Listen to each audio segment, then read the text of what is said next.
Hi, my name's David McCormack and I'm an account director for Ogilvy Public Relations Media Influence team in New York. Prior to joining Ogilvy, I worked on the news website dailymail.com, which in recent years has established itself as the most popular English language newspaper website in the world and attracts over 55 million unique users each month. The Mail and other free-to-access news websites like the Daily News and Huffington Post are representative of a big change that is impacting how we consume news online and which in turn is opening up new opportunities for PROs. The vast majority of news websites are free to access and so are dependent on online advertising for revenue. Their business model follows the logic that the more clicks you get, the bigger your audience, and therefore the more you can charge advertisers.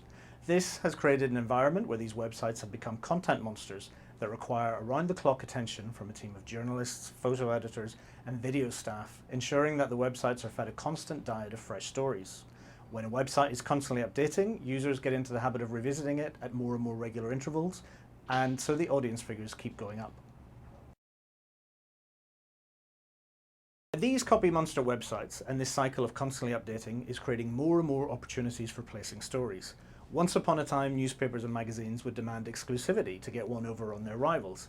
That desire for exclusive still exists, but the major media outlets of today can't afford to turn their nose up at something because a rival has already covered it. Instead, they now want to do the same story because they want the traffic it will attract to their site. So don't be afraid to shop your story to rival websites. In fact, one site picking up your story means that the others will likely be interested as well because they want the traffic as well.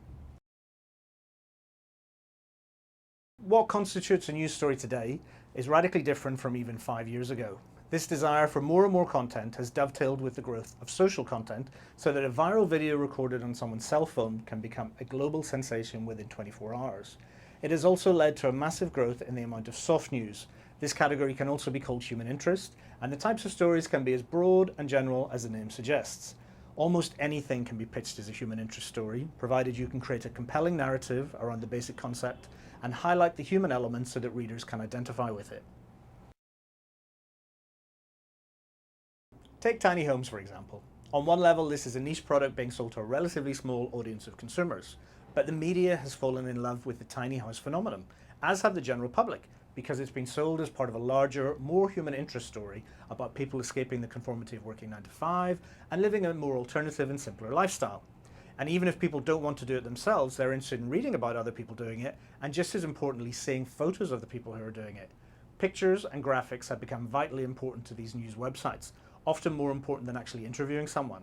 So if you have an opportunity with a client where you can construct a compelling human interest story about their message and provide great images and graphics, then you're onto a winner.